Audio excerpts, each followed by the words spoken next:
দক্ষিণ চব্বিশ পরগনার বারুইপুরের সূর্যপুরে নাবালিকাকে ধর্ষণ ও খুনের ঘটনায় পুলিশ মূল অভিযুক্ত আনন্দ সরকারকে গ্রেপ্তার করেছে।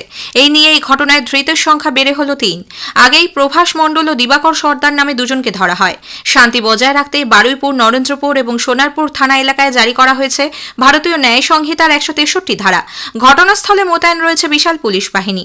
মুখ্যমন্ত্রী শুভেন্দু অধিকারী এই ঘটনাকে জঘন্যতম আখ্যা দিয়ে দোষীদের সর্বোচ্চ শাস্তির আশ্বাস দিয়েছেন। জঘন্যতম ঘটনা, সিট গঠন হয়েছে। পরিবারের পক্ষ থেকে 4 জনের বিরুদ্ধে অভিযোগ দেওয়া হয়েছিল। আইজির নেতৃত্বে পুলিশ, এসটিএফ সবাই কাজ করছেন। পরিবার যেভাবে জাস্টিস চেয়েছেন, পরিবার সরকার এবং পুলিশের কাছ থেকে যে সহযোগিতা চেয়েছেন সেটা তারা পাবেন। আপনারা নিশ্চিন্তে থাকুন, বিচার দেব, ক্যাপিটাল পানিশমেন্ট দেব। ওর বাবা যা যা চেয়েছে সব করবে মুখ্যমন্ত্রী।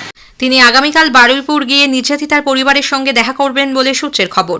এদিকে তৃণমূল কংগ্রেসের এক প্রতিনিধি দল আজ বারুইপুরে নির্যাতিতার বাড়িতে যায়। দলে ছিলেন বিমান বন্দ্যোপাধ্যায়, দোলা সেন এবং প্রতিমা মণ্ডল। এর আগে আজ সকালে সিপিআইএম এর প্রতিনিধি দলও মৃতার বাড়ি গিয়ে পরিবারের পাশে থাকার আশ্বাস দেন। অন্যদিকে নাবালিকার দেহ উদ্ধারের পর ওই পুকুর থেকেই আরও এক ব্যক্তির মৃতদেহ মেলায় চাঞ্চল্য ছড়িয়েছে। কৃষ্ণকান্ত হালদার নামে ওই ব্যক্তি গত শুক্রবার থেকে নিখোঁজ ছিলেন। পুলিশ ঘটনার তদন্ত শুরু করেছে। মালদার ইংরেজবাজারের যদুপুর এলাকায় 6ষ্ঠ শ্রেণীর পড়ুয়া এক কিশোরীকে বাড়িতে ডেকে নিয়ে গিয়ে ধর্ষণের অভিযোগে প্রতিবেশী যুবককে পুলিশ গ্রেপ্তার করেছে। অভিযুক্ত শেখ রবিউল ঘটনার পরই বিহারের পূর্ণিয়ায় পালিয়ে যায়। বিশেষ দল গঠন করে পুলিশ সেখান থেকেই তাকে গ্রেপ্তার করে। গুরুতর অসুস্থ 12 বছরের ওই নাবালিকা মালদা মেডিকেল কলেজ হাসপাতালে চিকিৎসাধীন। নির্যাতিতার পরিবারের অভিযোগ, গতকাল দুপুরে ওই যুবক কিশোরীকে নিজের বাড়িতে ডেকে নিয়ে গিয়ে ধর্ষণ করে। বাড়ি ফেরার পর মেয়েটি অসুস্থ বোধ করলে হাসপাতালে ভর্তি করানো হয়। এরপরই নির্যাতিতার পরিবার শেখ রবিউলের বিরুদ্ধে থানায় লিখিত অভিযোগ দায়ের করেন। শ্যামাপ্রসাদ মুখার্জির জন্মদিন উপলক্ষে বিভিন্ন অনুষ্ঠানে যোগ দিতে আজ রাজ্যে এসেছেন কেন্দ্রীয় স্বরাষ্ট্রমন্ত্রী অমিত শাহ। বিমানবন্দরে তাকে স্বাগত জানান মুখ্যমন্ত্রী শুভেন্দু অধিকারী সহ রাজ্য মন্ত্রিসভার সদস্য এবং বিজেপির রাজ্য নেতৃত্ব। এরপর নিউ টাউনের ইকো পার্কে শ্যামাপ্রসাদ মুখার্জির 125 ফুট মূর্তি নির্মাণের জন্য ভূমিপুজো অনুষ্ঠানে যোগ দেন তিনি। ভবানীপুরে শ্যামাপ্রসাদ মুখার্জির পৈতৃক বাসভবনেও এক অনুষ্ঠানে শ্যামাপ্রসাদ মুখার্জির মূর্তিতে মালা দিয়ে শ্রী শাহ শ্রদ্ধা জানান। সন্ধ্যায় বিশ্ব বাংলা মেলা প্রাঙ্গণে রাজ্যস্তরের একটি অনুষ্ঠানেও যোগ দেওয়ার কর্মসূচি রয়েছে তার। আগেই জানানো হয়েছে রাজনীতিবিদ, শিক্ষাবিদ ডক্টর শ্যামাপ্রসাদ মুখার্জির 125তম জন্মবার্ষিকী আজ রাজ্য জুড়ে যথোচিত মর্যাদায় উদযাপিত হচ্ছে।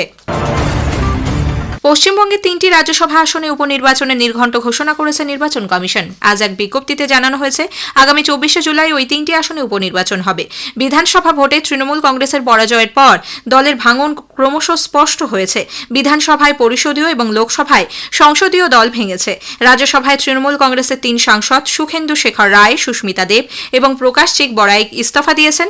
এর ফলে এই আসনগুলি শূন্য হয়েছে। উপনির্বাচনের বিজ্ঞপ্তি জারি হবে আগামীকাল। মনোনয়ন জমা দেওয়ার শেষ দিন 14 জুলাই। পরদিন জমা পড়া মনোনয়নপত্রগুলি পরীক্ষা নিরীক্ষা করে দেখা হবে। প্রার্থীপদ প্রত্যাহারের শেষ দিন 17 জুলাই। 24শে জুলাই সকাল 9টা থেকে বিকেল 4টে পর্যন্ত ভোট নেওয়া হবে। ওই দিনই বিকেল 5টা থেকে ভোট গণনা।